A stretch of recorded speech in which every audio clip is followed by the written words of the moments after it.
Your Royal Highness, distinguished guests, ladies and gentlemen,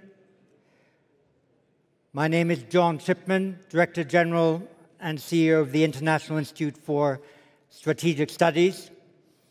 We are delighted to host this first IISS Riyadh Defense Forum and to present the results of work that we have conducted on defense policy and defense economics in the Middle East region.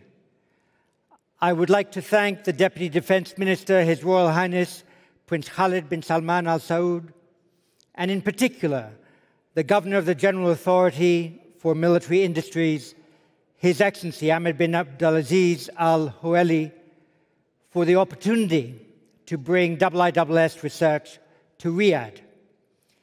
It is an honor and a privilege to present it before such an august range of delegates from so many countries and a variety of defense companies on the day before the inaugural World Defense Show. All who have come to the Kingdom for these events wish our hosts the very best of success this week.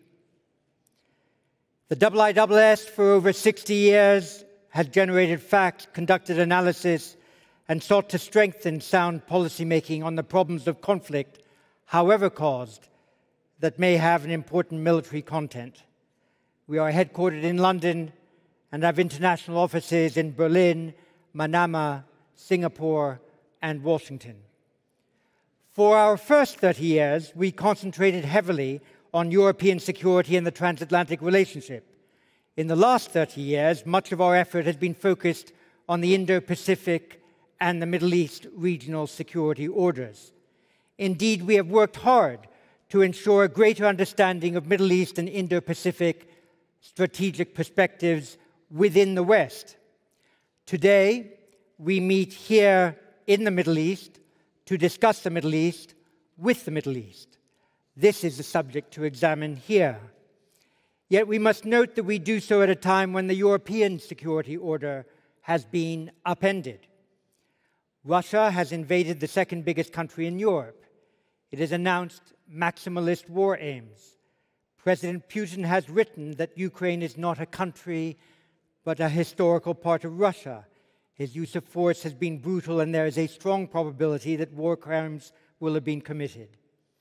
The most basic rule of international law has been broken, perhaps in a way not seen since Iraq invaded Kuwait. The EU and NATO have been united in their response. Germany, whose defense expenditure as a percentage of GDP was well below the agreed NATO target, announced 100 billion euros of immediate increase and that it would move at pace to invest at least 2% of GDP in defense. By next year, according to IISS data, Germany could be the third biggest spender on defense after the United States and China. Finland and Sweden are now actively considering NATO membership. Neutral Switzerland has announced that it will fully participate in the economic sanctions agreed by other Western countries. The security architecture of Europe, a core interest of Western countries, will be redesigned over the coming years. The defense economics and defense policy of Western countries shall soon be dramatically different from what they were perceived to be only 2 weeks ago. I mention all this because the security of Europe and of the Middle East is intertwined, socially, commercially, economically, diplomatically, and militarily. As today we discuss defense policy and defense economics in the Middle East, we do so against the background of the geopolitical earthquake that we are witnessing in Europe, which will have implications for this region.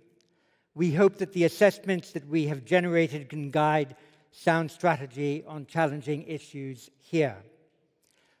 The research we have conducted for this forum is vital to understand the future direction of Middle East defense policy, economics, and defense industrial development. We have concentrated on the 6 GCC states and Morocco, Algeria, Egypt, Jordan, and Israel. Our presentation today includes the highlights of a report that is 100 pages long, full of graphics and data with wide-ranging analysis. It will be available to all of you and a wider public at the end of May. The distinguished government speakers in our second plenary session have been fully briefed on it. Our first session here is in two parts: defense policy and defense economics. And allow me to invite IISS Senior Fellows Emil Hokaim and Fenella McGurty to present our key findings. Emil, the floor is yours.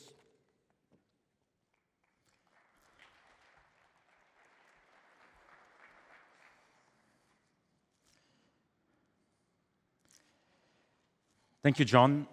Good afternoon to all.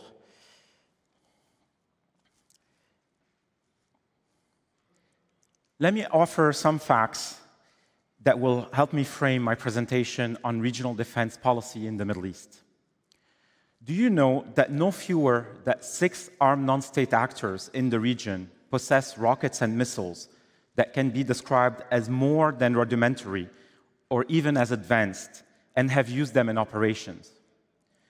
Do you know that 1/3 of all exported combat aircraft in the past 2 decades worldwide went to the Middle East, of which 20% went to Saudi Arabia, 70% to the UAE, and 17% to Israel? And 8 out of the 11 countries that we've studied have acquired or developed armed UAVs in recent years, and at least 5 of them are known to have used them in operations.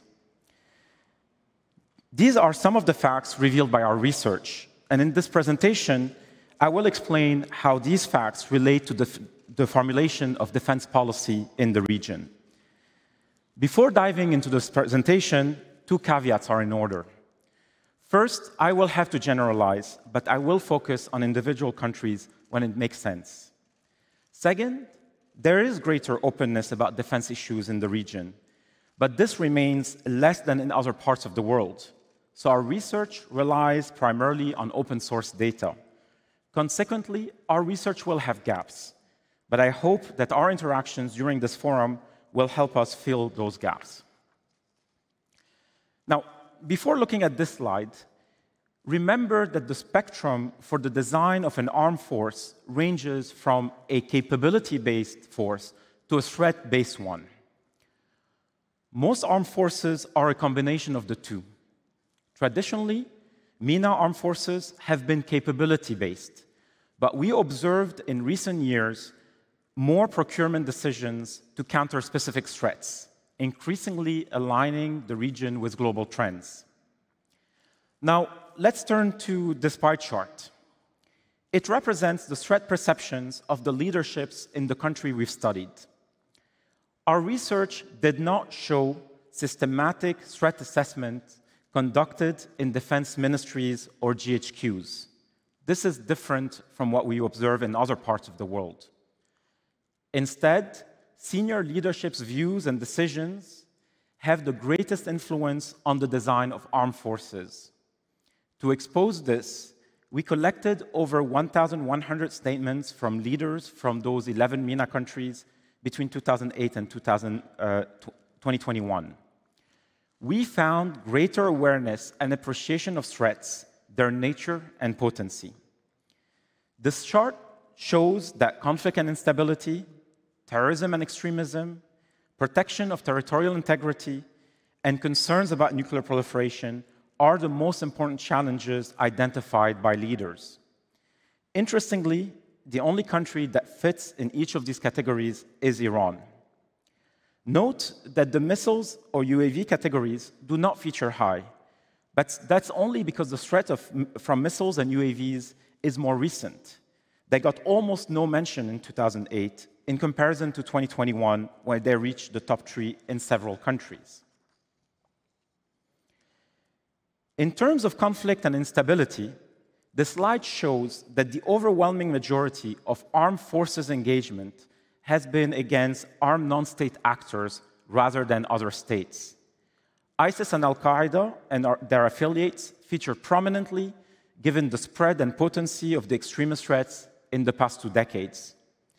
But what is also notable is the number and intensity of military engagement with non-state actors associated with Iran, reflecting Tehran's preference to project power through its networks, Hezbollah and Hamas in the Levant, and Ansarullah, or the Houthis, in Yemen.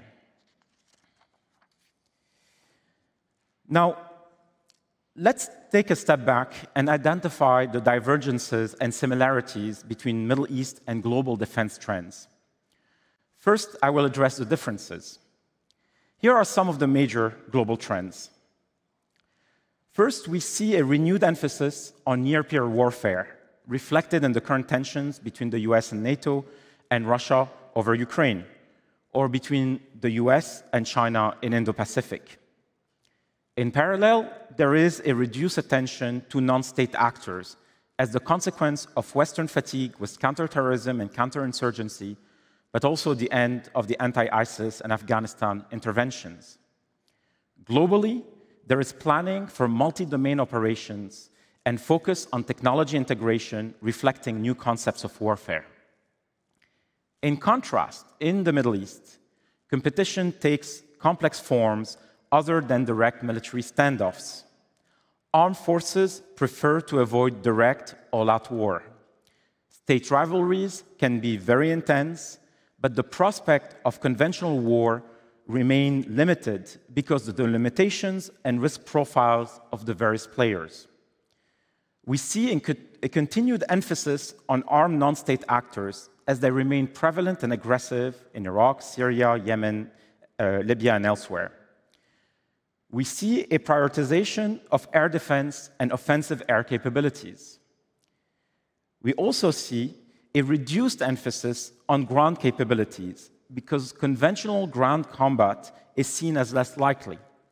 Armed forces are being streamlined, and the focus is on light, easily deployable infantry and elite troops. There's also increased attention to protecting critical infrastructure.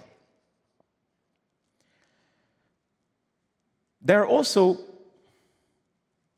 important areas of convergence in defense modernization between Middle Eastern militaries and the rest of the world. First, we observe a better understanding of the complex, multi-layered ways competition in the gray zone unfolds. Countries such as Saudi Arabia, the UAE, Iran, Turkey, and others have been engaged in such competition in the past decade, where tools other than conventional military forces have often been used. Second, the development of air capabilities is primarily strategic in intent and purpose. For example, the Gulf states have sought to maintain air superiority over Iran as Tehran achieves its influence through other means. Israel's air superiority is an essential element of its campaign to contain Iran's reach. Egypt has needed air power to demonstrate it has options for the Nile River crisis or to assert its role in the Eastern Mediterranean. Air defense is a topic that will be developed in a second. Lastly, competition in the cyber domain is now intense. Stuxnet in 2010 and Shamoon in 2012 were pivotal moments in raising cyber awareness. Cyber is now addressed and coordinated at the highest level of government in the region. The emphasis on air defense is primarily driven by the rise of airborne attacks, which we show on this map. The date on this map indicates the date of the first known such attack. As the coloring shows, the majority of the 11 countries we've looked at have had less than 10 incidents. However, we have counted between 10 and 50 incidents in the UAE and considerably more than 50 for both Saudi Arabia and Israel. The three sets of actors that have used air-to-ground, ground-to-ground, ground-to-sea, and air-to-sea attacks on a regular basis outside the context of conventional war have been extremist groups such as Al-Qaeda and ISIS, militias aligned with Iran, and Iran itself. It is noteworthy that the most capable and technologically sophisticated militias are those benefiting from state sponsorship, in this case, groups supported by Iran. Extremist groups such as Al-Qaeda and ISIS have deployed rockets, missiles, and UAVs, but of considerably inferior quality and in much smaller quantities.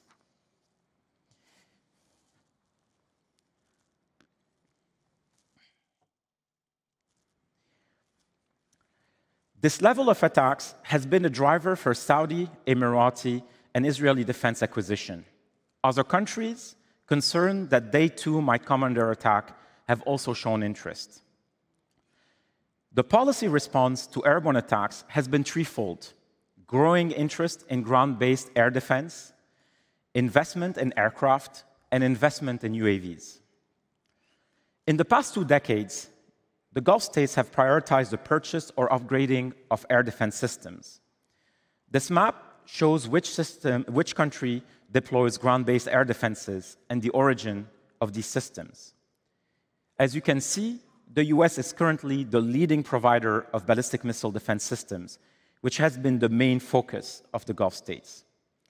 In contrast, there is a lack of modern anti-rocket systems as well as anti-cruise missile and anti-UAV air defense. The US, the preferred provider, has not always been able to provide a solution, so countries are starting to look elsewhere. 2 notable examples: the UAE decision to buy Russian Pantsir systems in 2000, and the more recent decision to buy the South Korean Changong-2 system. Because of its long-standing exposure to such attacks, Israel has been at the forefront, developing its own layered systems, having had the advantage of access to US technology. This experience is being examined across the region. It is important to note that the procurement of these systems in the Middle East is more about the protection of national sovereignty, population, and infrastructure than it is about deterrence, which is somewhat different than elsewhere. The second part of this response is the modernization of air forces in the region. This graph shows the exports of new aircraft worldwide in the past 2 decades. You can see how significant Mena acquisitions, which are shown in blue, have been in the past 2 decades. Approximately 1/3 of the total exports. Fenella will talk a bit longer about aircraft procurement. This development is both about the defense and deterrence, but also about the ability to project power to attack, preempt, and punish. In the 90s and 2000s, only the Israeli Air Force conducted offensive operations. In the past decade, however, several other regional militaries, air forces, have become active in Libya, Yemen, Syria, and elsewhere.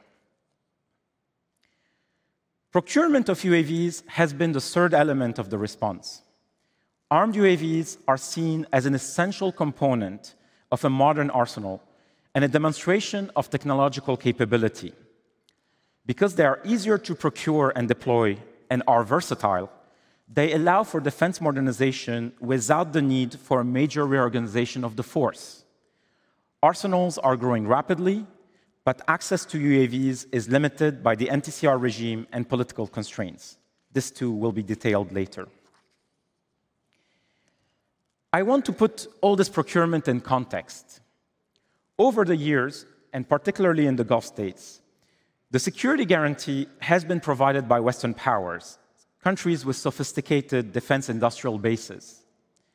Continuing to secure these guarantees has required active alliance management on the part of the MENA states. Our research shows that defense diplomacy and purchases of high-value assets are key ways MENA states secure and solidify strategic relationships that have direct as well as indirect security, political, and economic benefits. The more complex and long-lasting a weapon system is, the more amplified and profound the relationship between buyer and seller tends to be. Finding the right provider is therefore just as much a political strategic exercise as it is a technical procurement decision. Here's a way to illustrate this. It is no surprise that 72% of the fighter aircraft in current MENA stocks comes from the US, with France a distant second at 13%, Russia at 9%, and the UK at 6%. In contrast to combat aircraft, naval systems are generally seen as less central in sustaining strategic relationships. It is therefore easier for Middle Eastern countries to look for less sophisticated, value-for-money systems from a wider base of providers and establish differentiated relationships.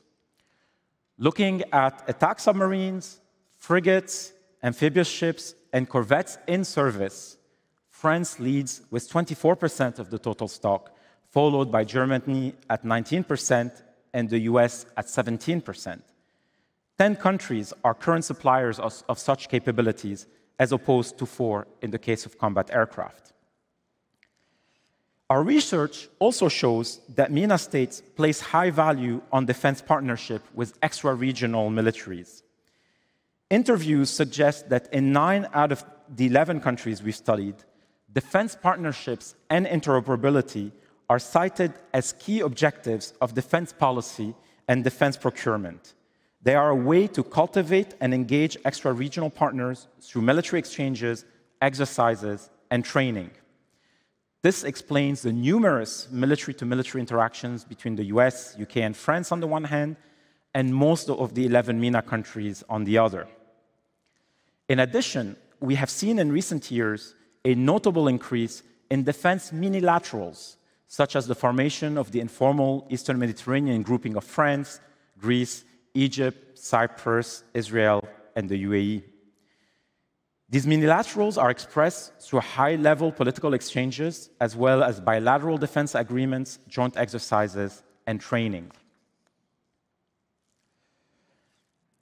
In this final slide, we want to show the complexity of defense modernization decision-making in the MENA region.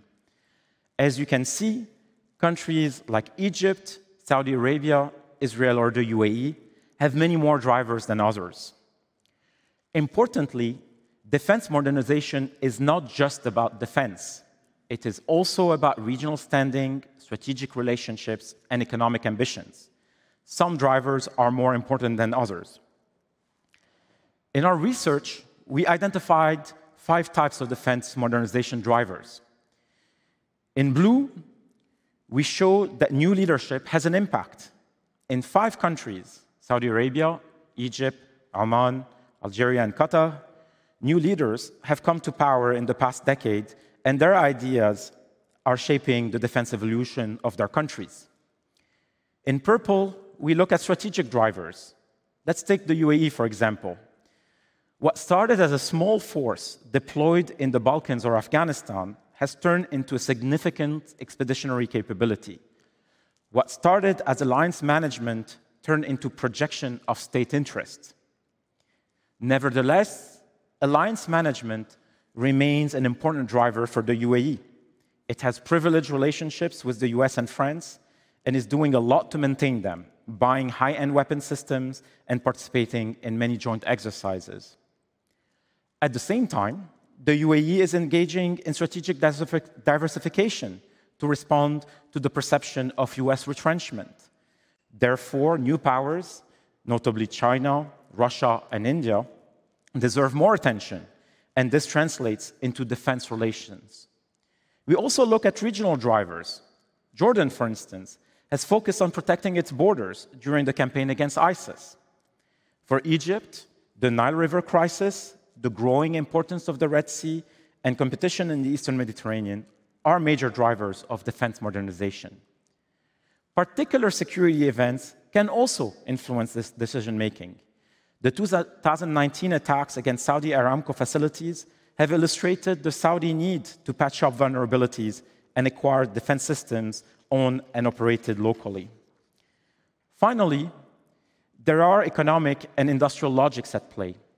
Saudi Arabia and the UAE have broad modernizing agendas, and their respective economic visions view the defense sectors as pathway to industrialization and economic diversification. So to conclude, for long, we saw Middle Eastern militaries as static, reluctant to evolve. A careful study of the defense sectors in the region shows a more nuanced picture.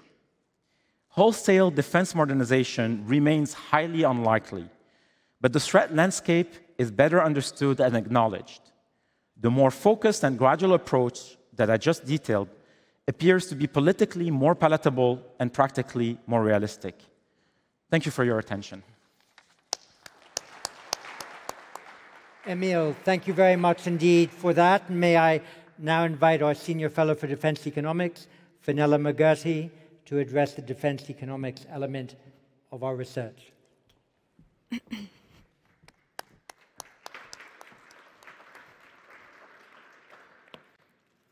Thank you, Emile, and thank you, John. Good afternoon, everybody. So our next part of the study looked at the defense economics, industrial development, emerging tech, procurement trends in the region. So quite a lot to get through, and we also placed them in a global context. A few key themes stood out. The first is that while the region accounts for 10% of global defense expenditure, it has in recent years been the destination for up to 25% of defense exports. So clearly a crucial export market that is now increasingly seeking to develop indigenous capabilities.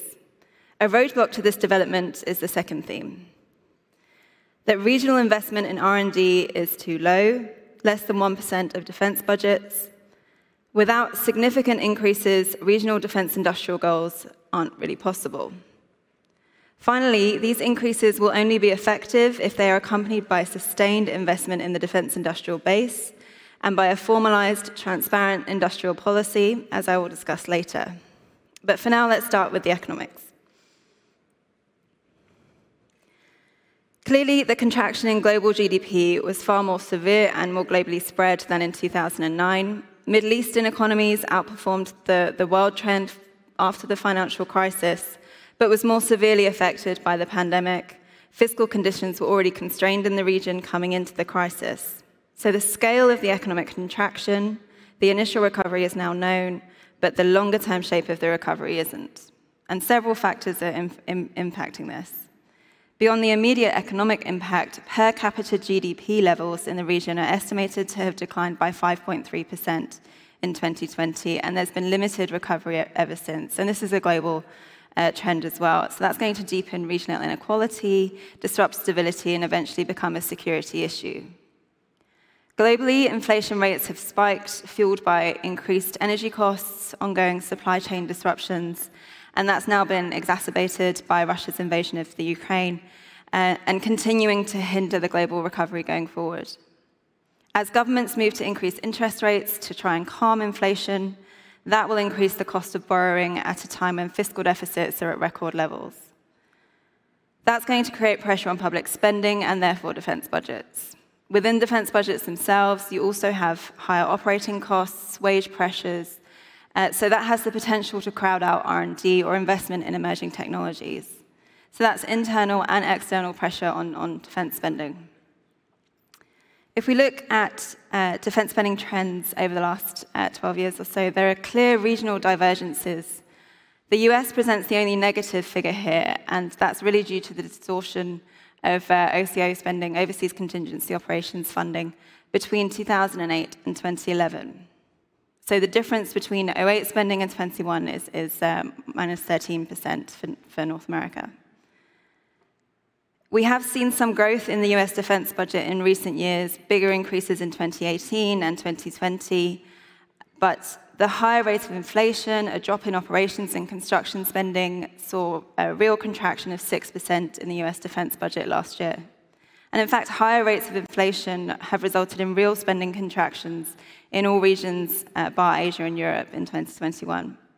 Asian defense budgets have proved remarkably resilient throughout the pandemic and any other economic challenges. They've maintained a sustained rate of growth since 2011. Increases have been driven by emerging markets like China, obviously, which accounts for 43% of regional spending. But there's also been strong growth evident in more mature markets, so South Korea, Australia, and more recently, Japan. Last year also saw the 7th consecutive year of growth in Europe. Regional spending increased by 4.8% in real terms, the fastest rate globally. Germany's announcement last week that spending would be bolstered by a 100 billion euro special budget, immediate commitment, ongoing commitment to reaching 2% of GDP, that's going to spur further growth. If Germany does reach the 2% of GDP target this year, it would reach about $90 billion, by far the largest budget in Europe, the third largest budget globally, as John mentioned. The increase alone, around $30 billion, is close to what Italy spends on defense each year. This and other subsequent uplifts that have been announced by France, Poland, Austria, Romania, that would also mean for the second year in a row, Europe's the fastest growing region in terms of defense spending. A key driver of this European growth has been and will continue to be Russian actions. Russian spending, even though it has fallen back in real terms in recent years, and certainly in US dollar terms, is still 40% higher than 2008 levels, far higher in PPP terms. If there's any interest in that, we can discuss it in the Q&A. But for now, let's move on to the Middle East. Regional defense spending has effectively been flat in nominal terms in recent years, around $170 billion. But with rates of inflation averaging near 7% annually, we have seen real terms cuts of around 3.6% annually. Nevertheless, regional spending is still 42% higher than it was in 2008 in real terms. So let's look at the Middle East spending trend in more detail. So because of the dominance of GCC expenditure in the region, defense budget movements track with a slight lag movements in the oil price rather than economic growth. That creates an incredibly volatile trend in Middle East defense expenditure. So when oil prices drop, as they did between 2014 and 2016, defense budgets came under pressure. Countries were initially able to increase borrowing, utilize extensive fiscal reserves in the region, and shored up defense spending, or at least ring-fenced it. But eventually, defense budgets cuts became unavoidable. Nations pursued fiscal consolidation, moved towards more of a sustainment phase. Fiscal support was effective in countering the economic hardship caused by the pandemic, but it did come at a further cost to government balance sheets. Fiscal deficits have extended, government debt levels have risen. They've reached 64% in 2021, up from 57% of GDP in 2019. That level doesn't sound that large, certainly not by global standards. But if you consider that interest rates may increase, that will increasingly become unaffordable and create that pressure. Balancing this is the 2022 oil price projection. Currently averaging $80 over the year. Obviously, at the moment, it's a lot higher, $80 a barrel.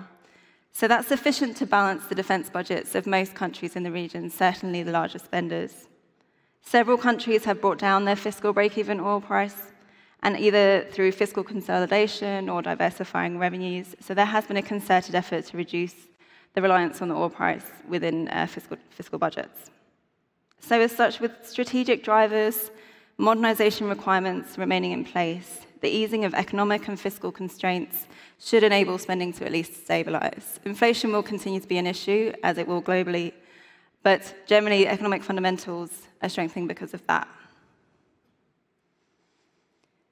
The next few graphics look at regional spending in comparison to global metrics. Here I've shown defense budgets as a proportion of total government spending and as a proportion of GDP. It's effectively double in the region on both metrics, 12 to 6% on government spending, 4 to 6% with regards to GDP. The already high proportion of government spending allocated to defense in the region dramatically increased in 2013 and continued to increase when oil prices were struggling. So that shows that initially defense was ring-fenced until you have that drop in 2018. Globally, the trend is completely different. Defense fell as a proportion of government spending in 2010, and it remained steady at this lower level, even when growth to defense budgets resumed globally. Since 2013, defense spending has been relatively stable as a proportion of GDP in the region, but it varies across different countries. So Saudi Arabia, Oman, Kuwait, Algeria consistently spend in excess of 5–6%. Meanwhile, Egypt, Bahrain, Lebanon spend between 2% and 4%. But generally, the region is still well above global averages. So how are countries spending this money? This graphic shows the breakdown of spending between personnel, operational spending, and investment. Investment covering procurement and R&D. Clearly, there are differences between the Middle East regional split and the global breakdown. And that's because globally defense investment was really suffered in the wake of the financial crisis, which meant that more recently, global investment focus has really been bolstered. Countries like Australia, Poland, they've established targets for levels of equipment spending within the budget. Generally, they've been achieved, and that's enabled the investment proportion of global spending to increase. Several of the biggest global spenders have also worked to restructure defense spending. They've tried to reduce personnel costs, streamline operations, sustainment, refocus on procurement and R&D, and address any capability gaps that emerged when cuts came in. Looking at the Middle East, our data indicates that investment was bolstered towards the middle of the last decade, but in more recent years, budgetary pressures have caused investment to fall back somewhat. This spending was squeezed out by the need to maintain the more dominant personnel proportion, but also by increased operational expenditure as the region entered more regional engagements, like, say, Yemen, for instance. I should point out that we do have issues with transparency here. At the top defense budget level, there has been some improvements in transparency in recent years. For example, Saudi Arabia has determined the split between defense and security spending in recent years, but transparency around the functional breakdown of defense spending is quite hard to find. So you can only determine figures based on available data or estimates for known programs. We just don't have the granularity to determine the split between R&D and procurement. But the traditional reliance on foreign purchases would imply that that procurement takes up the majority of this investment portion. We do know that national R&D budgets generally remain low and vary between 0.1 and 0.7% of GDP, and that's R&D for all sectors, not just defense. By contrast, if you look at Israel, their R&D investment is higher, sort of 1.35% of GDP, and roughly 1/3 is military-oriented. So that's building on strong synergies between civilian and military research sectors. We can really infer, therefore, that defense R&D is low, and it will need to increase significantly to achieve localization and domestic capability development goals. So how does the region compare to others globally? This final chart, looking at the metrics, shows everything in a global context, using those NATO metrics as a sort of guide to see whether the defense budget is achieving 2% of GDP or 20% of the budget goes to investment. I think it's really stark how countries are orienting their defense budgets. China, Russia, and the US spending much higher proportions of their budget on investment compared to Europe and Asia, certainly compared to Latin America and Sub-Saharan Africa. That reorientation I mentioned before really comes through here. Europe and the global average is in the top right quadrant. So in 2021, 9 of the countries in NATO reached the 2% of GDP target, but 22 of the 30 members reached the 20% threshold. In terms of spending as a proportion of GDP, you can clearly see the extent to which the Middle East is an outlier. It's well beyond other regions, but it's somewhat lower in terms of how much of the defense budget is dedicated to investment. It's still within reach of the 20% recommendation that exists for NATO countries, implying it's nearing the level that is sufficient to support a defense industrial base. This does mask regional variations, cyclical investment spending, which itself is a trend that prohibits the sustainment of a defense industrial base. It's also worth mentioning that if you were to create this chart back in 2014-15, it would look quite different because of the peak of recapitalization efforts then. Off-budget funding would also impact this chart, but again, we have issues of transparency. So this is the sort of known figure of 2021. In terms of defense industrial development, countries are at different stages in developing formal industrial policy. For the defense sector, there's varying degrees of focus on localization, industrial participation, and technology transfer. Offset policies, when they are published, are predominantly left to form the core basis of defense industrial development, and that does create issues. It does mean that any capability creation is subject to defense procurement cycles. It means fiscal limitations are based on offset multipliers, the willingness of transfer of technology from foreign partners, and the focus on areas that may not be in the best interest of long-term sustainable defense industrial base. The array of other long-standing and equally lucrative engineering and manufacturing sectors creates a challenge for defense, so hydrocarbon extraction has that need for high-quality equipment, skilled personnel, creating a bit of competition, which challenges development further. Publicly slating areas for localized capabilities has improved transparency, helping partner governments and industry better to understand how to approach the potential government customer.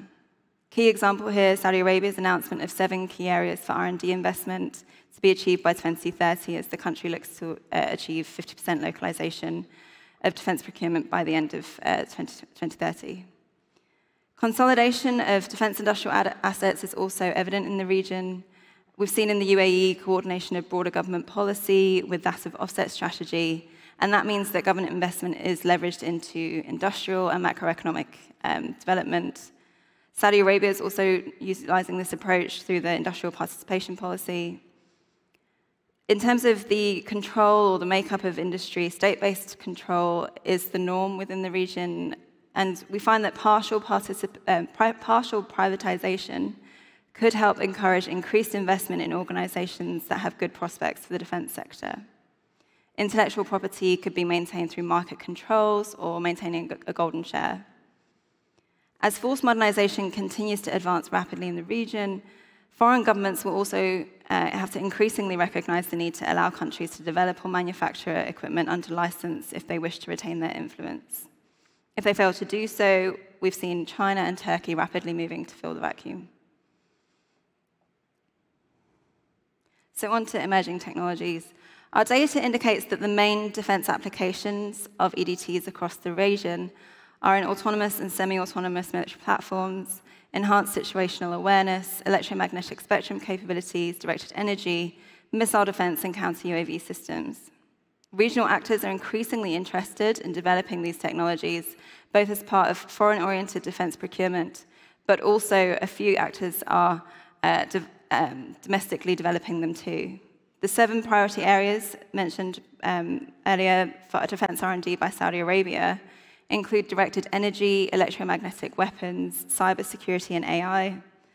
The UAE has several subsidiaries focused on AI, directed energy, quantum computing, autonomous robotics, cryptography, advanced materials, and cybersecurity. A main driver of this effort towards the adoption of EDTs in defense is a focus on the accelerated adoption.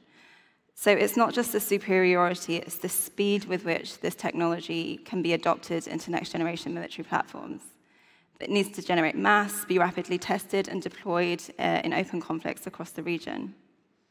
Another driver is a desire to compensate for smaller armed forces through technology and software-defined solutions, autonomous capability, and leveraging data to shorten decision-making, targeting cycles.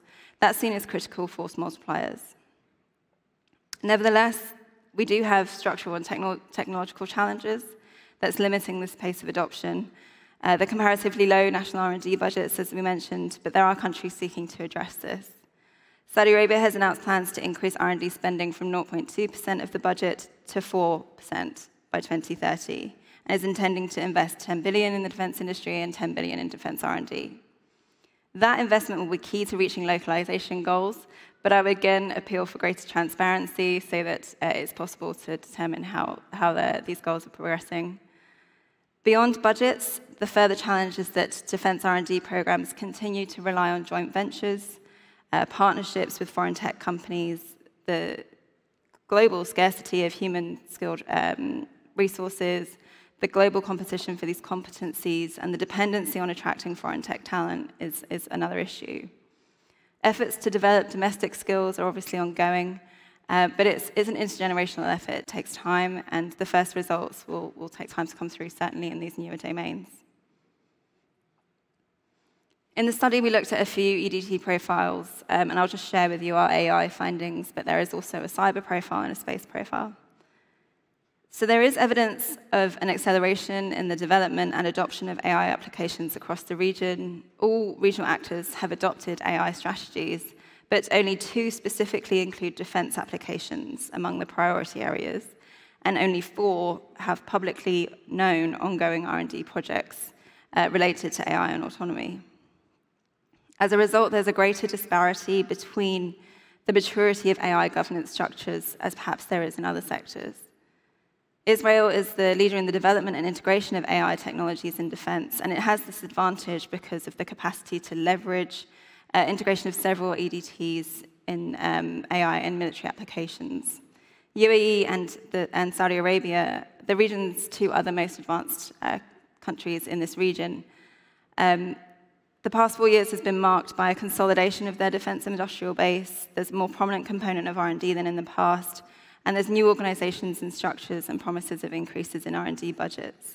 So we should start to see these two regional actors play a greater role in this domain too.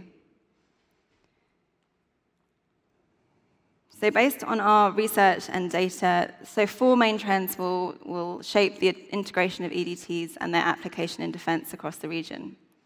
The first is that progress will continue to depend on relations with foreign companies, which presents interoperability, political, technological challenges. Defense R&D sector remains dominated by public entities that are seeking partnerships with foreign big tech, large defense contracts, rather than engaging perhaps with startups, SMEs, and academia, although this is starting to shift. The second trend relates to the persistence and differences in technological capacity across the region because of this adoption of EDTs.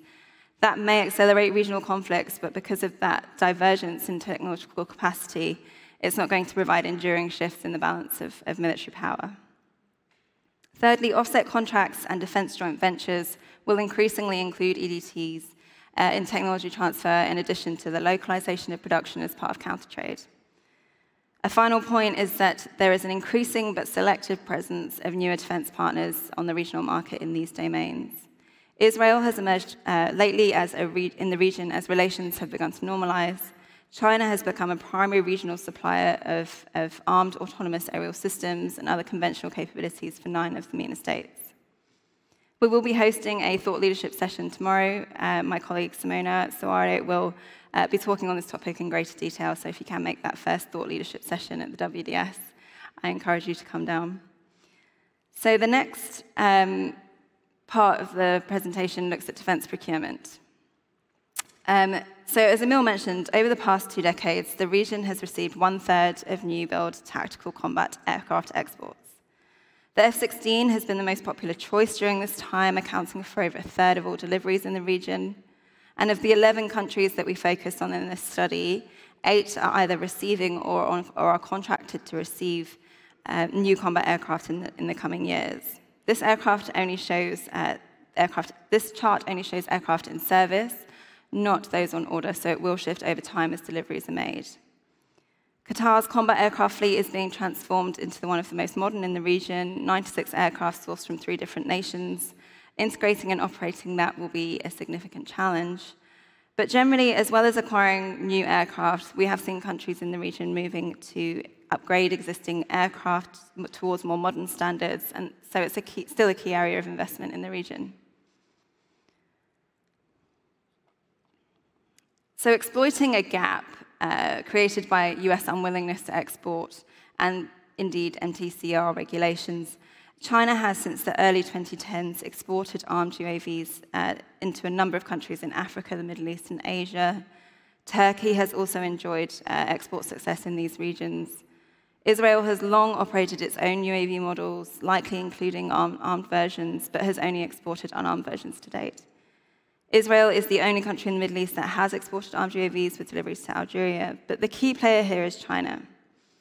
A 2017 $65 billion deal between China and Saudi Arabia reportedly included the establishment of a UAV factory in Kingdom. So it's unclear how much progress has been made, but it does show how important China is as a regional player, and also the potential as an industrial partner, showing more willingness for technology transfer and industrial production.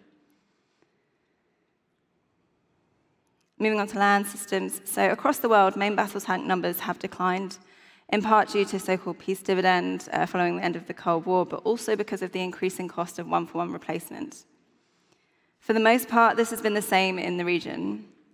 2 largest operators, Egypt and Israel, they've retired hundreds of legacy platforms in recent years. Egypt's local assembly of M1 Abrams has partially offset this, but there is still an overall fall in numbers. Israel has also retired hundreds of legacy tanks, reorienting its fleet around the more modern Merkava 3 and 4 models. To look at modernization another way, we've shown MBT fleets here according to capability category, as determined by the Institute, from obsolescent to modern plus. Today, tanks of US origin make up 47% of those we class as having modern or modern plus capability, but Russian and Soviet origin tanks comprise 25% of the total, but 16% of modern totals. So that implies that it has a declining market share, and we are starting to see the region engage with other partners. European origin tanks, for instance, have increased their market share. So only Morocco currently operates Chinese tanks, but that's notable because it's the first Chinese MBT export to the region since the sales to Iraq and Iran in the 1980s.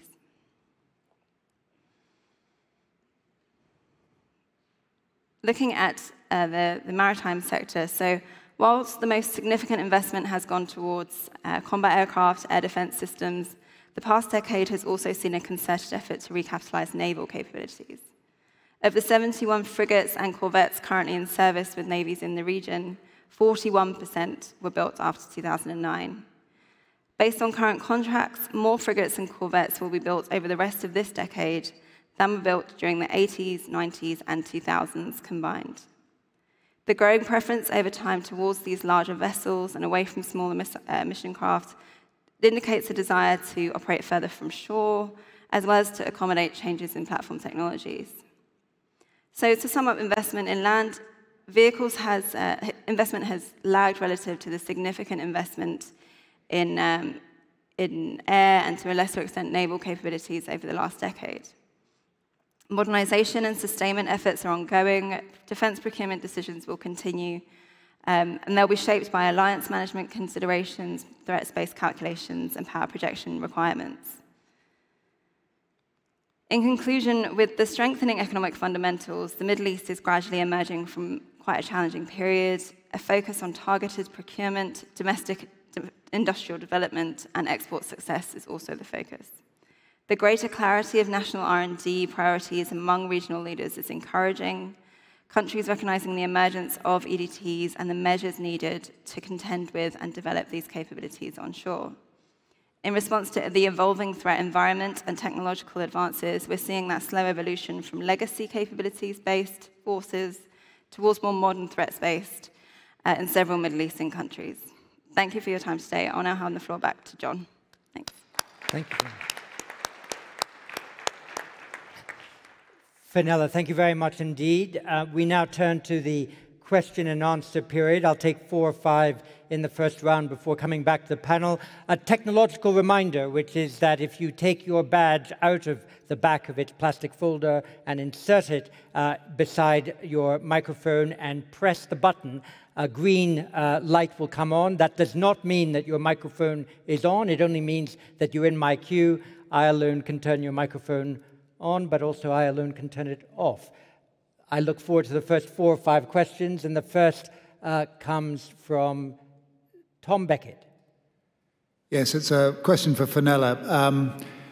Looking at the region, there seem to be 3 dominating countries that are trying to develop their their industrial base. Israel, already fairly well developed, the Kingdom of Saudi Arabia, and the United Arab Emirates. The latter 2 both started slightly later, and I wouldn't mind if you could just give us an assessment of how it's going. You've mentioned some of the factors that inhibit that defense industrialization, the localization, but if you could just give us an expression of how it's going and whether they'll meet some of the targets with some of the challenges that they face. Thanks very much. And next was Bastian Giegrick. John, thank you very much, and thank you, Emil and Fenella. My question is in a related area, primarily for Fenella as well.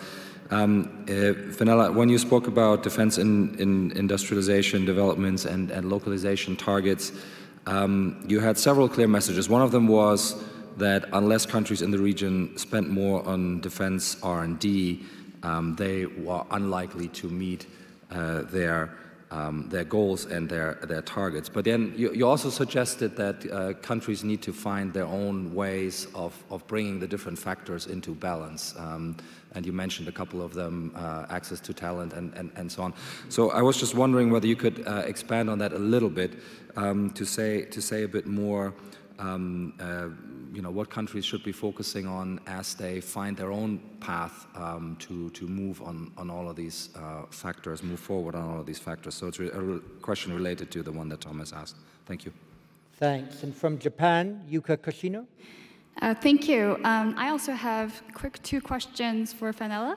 First, you mentioned the impact of COVID-19 and price pressures and the acceleration of inflation driven from the war in Ukraine. But could you elaborate more on, the impact of those on the government spending side, but could you elaborate more on how these inflations will impact the defense contractors themselves? And then a second question, you mentioned that the region is looking for newer defense partners for emerging disruptive technologies. What do you think the priorities for these cooperation partners would be? Would it be on the willingness of technology transfer? Thank you. Thank you. And from Bahrain, Hassan Al-Hassan. Thank you, John. My question is addressed to Emil. Emil, you mentioned alliance management as a key driver of defense modernization and defense procurement in the region. There's been a growing perceptual gap, I think, between regional countries, including in the Gulf, and their Western partners on issues of core strategic interest. Iran for the Gulf states, increasingly Russia and European security for the Western partners. Do you see that having an effect on defense procurement and modernization going forward, or do modernization and procurement tell a different story? Thank you. Thanks very much. I'll come back to the floor in a moment for another 3 questions, but let's start with Fenella for the number that were asked of you, and then Emil. Fenella. Okay. Thank you. So in terms of UAE and Saudi Arabia, how's it going on the defense industrial policy development? Obviously, the last few years there's been increasing focus and increasing movements on these industrial policies. Arguably, the Saudi Arabia policy started a lot longer ago, but there are differences in the 2 approaches. Perhaps the UAE's was more targeted, Saudi Arabia's more broad. And now what we're seeing is there's a slight divergence in these approaches, but also the countries are also looking at increasing engagement with international partners. So we've seen both countries now move to 100% foreign ownership of entities in country, which then encourages that technology transfer and means companies are more comfortable with doing this. I think the UAE's movement to increase the number of sectors that are able to sort of offset multipliers, moving towards those newer technologies, EDTs, energy security as well. So the ability for companies to engage in those markets as well as just defense in order to complete offset obligations is a key kind of advantage there. This Saudi Arabian approach to looking at more improving human capital and education and those aspects is encouraging too. But I think it's also a good sign that the 2 countries are starting to engage more together. We saw SAMI and the Nima deal last year. So they recognize each other's goals, and it's encouraging that both can work together to sort of achieve them. Thanks. And on Bastian's point, how do you balance those different factors and challenges? I think as these countries look to evolve these industrial policies and incorporate other aspects, and if they do manage to increase that R&D component, that will help bolster those industrial efforts. I think these countries have sort of recognized that need, but R&D spending is still really low elsewhere. So that's going to create challenges for kind of interoperability if there are more foreign actors in the region. So if you have one country that is helping with infrastructure and another company engaged on the capabilities side, the interoperability issue comes in. And until countries move towards that indigenous development stage, increasing R&D budgets, they won't be able to then take those technologies on board and develop them indigenously. And that also creates the issue that if there is that foreign engagement, these countries can become kind of caught between regional global geopolitics. So depending on the partners that are chosen, it can create difficulties as well. You have to be fair to Yuka Koshino over there. So inflation. COVID-19 obviously did create price pressures, and we're starting to see inflation really spike across the region. And that did happen in the wake of the financial crisis as well, but it was a lot more short-lived. So countries were able to withstand that spike in inflation. This is looking to be a lot more protracted, and the fact that with Russian actions, energy prices are now increasing again, the cost of living starts to increase, and that squeezes the budget from outside, and total public spending starts to feel the pressure as well. Within the defence budget, we are looking at the different components, and ultimately, it's all inputs begin to be more expensive. So any component of the defence budget, so personnel gets more expensive because of wage increases, operations more expensive because of fuel and sustainment costs, procurement more expensive because of raw materials. We saw a 25% uplift in the cost of metal over the last few years, and that's actually really impacted Russian defense industry as well, and it's starting to impact sort of shipbuilding and those components too. So it's the protracted nature of inflation that's really the worry going forward. New defense partners, yes, the priorities on and the willingness for technology transfer. I think the emergence of China in the region and the establishment of in-country development, certainly in unmanned systems, is a real indication that the country is perhaps more open and more willing for that aspect. But I think, I mean, it's been a feature of defence industrial policy for a few years now. Companies looking to engage in the region are aware of it, and are now looking to engage a bit more in terms of how they can look into these policies and make sure that they bring their best approach and their best contract when it's opened out to them. And I think the willingness for technology transfer is obviously crucial, but it's also the willingness to engage in other aspects of the economy and an understanding of which sectors these countries are hoping to develop as well. So not just defence, you have to look beyond defence, so energy security, new materials, those kind of areas too. So it's a kind of a combination of all, and I think companies are starting to engage with that, or they have been for the last few years. It does create difficulties and barriers, but I think that's recognised on the other side, and we've started to see an opening up and a way of making offset policy a bit more flexible. Thanks very much. Emil Hokaim. Yes, thank you. So what is the impact on defense policy and procurement of policy, sometimes strategic divergence between extra-regional partners of the region and regional partners? It's a tough question. Countries in the region are increasingly opportunistic. They have access to many more weapon systems. They have improving relations with suppliers. We saw, for instance, the recent UAE purchase of the South Korean defense system. That's quite notable. At times, it's because the traditional providers don't have a solution or because there are other obstacles. At times, it is, and we'll see, this is a big question mark. It could. Let's look at the fate, for instance, of the UAE plan to buy the F-35 from the US. This could be an interesting indicator of whether there are procurement impacts to policy differences, if indeed it's driven by that. At the same time, I would remind people that the UAE has just bought French Rafale systems, solidifying a relationship that has been on since the 90s. So I don't think at the moment we see a departure from traditional alliances which are delivering.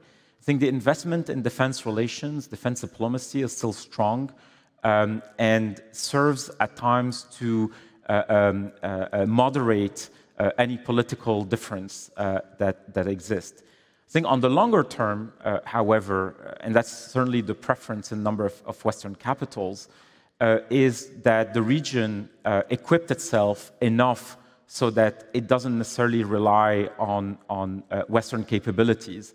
And we see some of that happening, in terms of ISR, UAVs, missile defense, and so on. So that would be an evolution actually welcomed by those providing the security guarantee. Thank you very much. We've got another group of 4, and then we'll come back to the panel and conclude this plenary session. James Hackett first. John, thanks. Question to Emil. I mean, a couple of references, of course, to the major war that's taking place in Ukraine at the moment. Based on the presentation that you laid out and the slides of the systems and the policy priorities that states are pursuing, what capability lessons, even though it's early days, do you think they may be drawing from Russia's war in Ukraine? And another one, if I may, to Fenella. One of your slides indicated the connection between oil prices and defense spending in a region. As we're currently seeing an increase in oil prices and that may persist in the short to medium term, are you anticipating similar increases in regional defense budgets? Thank you. Thank you. And Douglas Barry. It's a question in part to Emil and in part to Fenella. Iran needs to recapitalize a range of systems. Emil, I wondered what your thinking was in terms of priorities. Fenella, what do you think Tehran's capacity is to actually fund some of its ambitions, and where might it look to fulfill these? Thank you. That's a very topical subject even these days. Nick Childs. Thank you, John. The waters of this region are perhaps among the strategically most significant, and also they include some of the most important maritime choke points. Arguably, these waters have also been amongst the most contested down the years. And yet, regional naval investments, with perhaps 1 or 2 exceptions, have perhaps been less than they might be expected in terms of all that I've just laid out. So I think particularly to Emil, is that the case, do you think? And if so, why?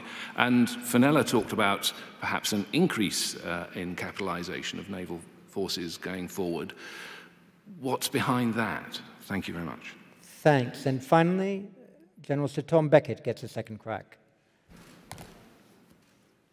Yes, it's a question probably both for Fenella and Emil. And we've spoken about countries that may replace those who are unwilling to do technology transfer. And the one that's been mentioned most is China. But as far as I can tell, China's market share is pretty low. It's mainly in the UAV space, and we've got Morocco with Chinese tanks. How competitive is it? And an assessment of how competitive could it be? Thanks very much. Well, that's a rich menu. I'll go back again first to Fenella and then to Emil. 2.5 minutes each. So Fenella, give it a go.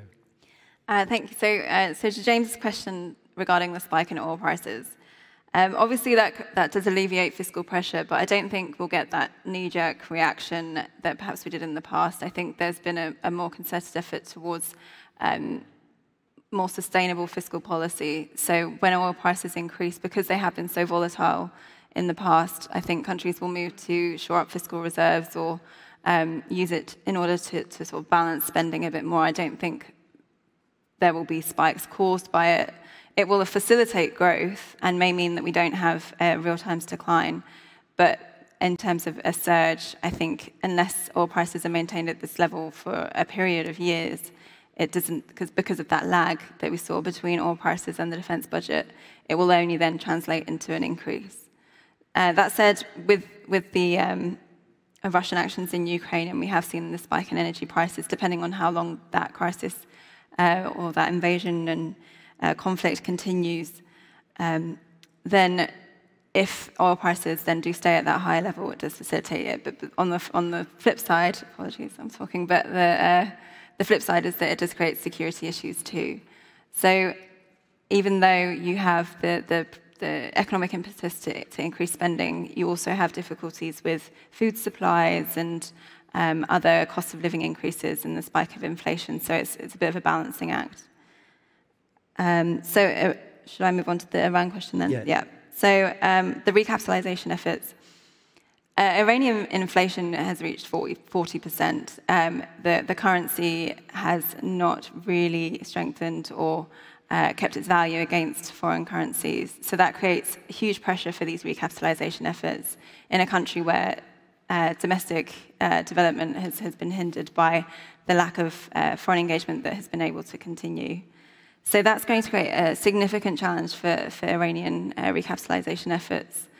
In terms of the partners, I think a continuation of previous engagements is likely, seeing as the progress of normalizing relations and a move back to the agreements with the West haven't really progressed.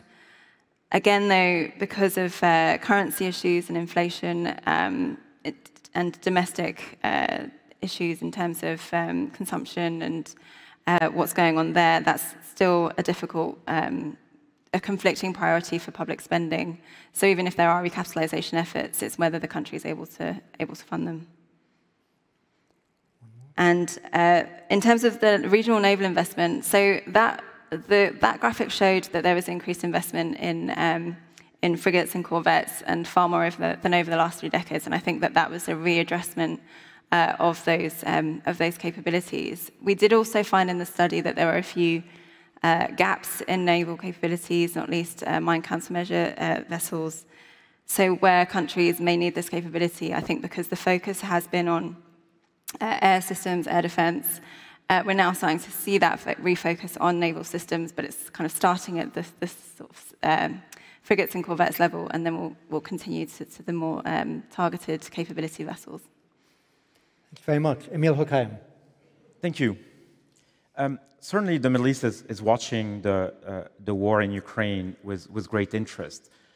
Not because this is the kind of the model of war that is expected in the region, but particularly because of the interest in the performance of various systems deployed on that battlefield. I think there is great interest in seeing how UAVs performed.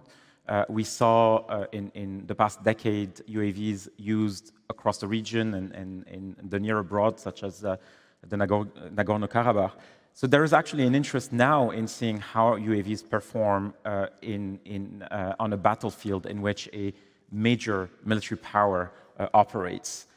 There's also an interest in seeing how air defense are deployed and how performing they are on that battlefield. It's very early to make a judgment on that. To be honest, the fact, for instance, that the Ukrainian Air Force still is able to operate in the air and still has air defenses is something that has surprised some analysts because of the assumption that these would be taken out early on. But that's perhaps because of a specific Russian decision in terms of how it pursues that war. We see UAVs as significant, but UAVs alone are not an answer. It depends on how much air defense they're facing. We have the examples of Libya and elsewhere where it's the combination that works, not one system in isolation. In terms of Iran rebuilding its defense sector, Fenella addressed the issue of resources. Let me address what the probable needs are and then link that to what access Iran would have to capabilities. I think the main needs that Iran will have are on air defense, Air Force, and missiles. The only 2 providers out there are probably Russia and China. I think for the foreseeable future, Russia, because of its own investment in the war in Ukraine, is unlikely to be a prime exporter because it probably will prioritize its own needs. So China is certainly a big player on that. China has quite a lot to offer on this front, but it really comes down to a political strategic decision in Beijing. It would take a few years, at least a decade, for this whole system of air defense, Air Force, and missiles to come together. It would require a massive Iranian effort that, based on current Iranian financial conditions, would be difficult to pull off. But who knows? On On the maritime picture, I agree that navies in the region are undercapitalized. I think that there is, and that's what our study suggests, that there is less attention to that specific branch of the armed forces compared to others. And I think that there's historical reasons for that. There's issues of, within the militaries and so on in terms of procurement budgets and things. However, in doing the research, we were quite struck at one case study, which will be featured in the final paper, which is Egypt, which almost double the size of its navy in less than 10 years, essentially. From 2014 on, Egypt, while on foreign policy it wasn't very active, trying to recover from the turmoil of previous years, on the defense side, did invest quite significantly. And just looking at numbers, it added 4 submarines, 5 frigates, 1 corvette, 2 amphibious ships. And that's at a time, if you look at Egypt's threat perceptions and immediate environment, greater competition and attention in the Red Sea. They built a second canal, finding gas fields in the Eastern Mediterranean, competition in the Eastern Mediterranean, interest in the nuclear civil program, the war in Libya. So you have, and obviously the Nile River crisis and so on. So suddenly Egypt had a geopolitical rationale. And what we see is quite significant, almost a doubling. They moved from 14 of those assets to 26 in 7 years. So that perhaps is an indication of things to go, but it's really the Gulf states, and especially Saudi, with such an exposure on important waterways that will be watched very, very closely.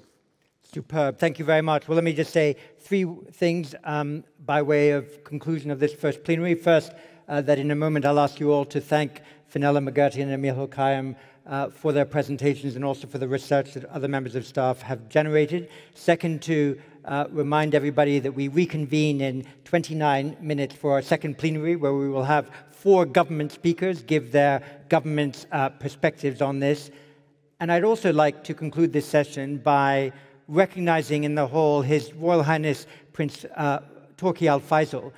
21 years ago, you and I discussed the IISS doing more work in the Middle East. It's been great that we've been able to launch and sustain the IISS Manama Dialogue in the Kingdom of Bahrain.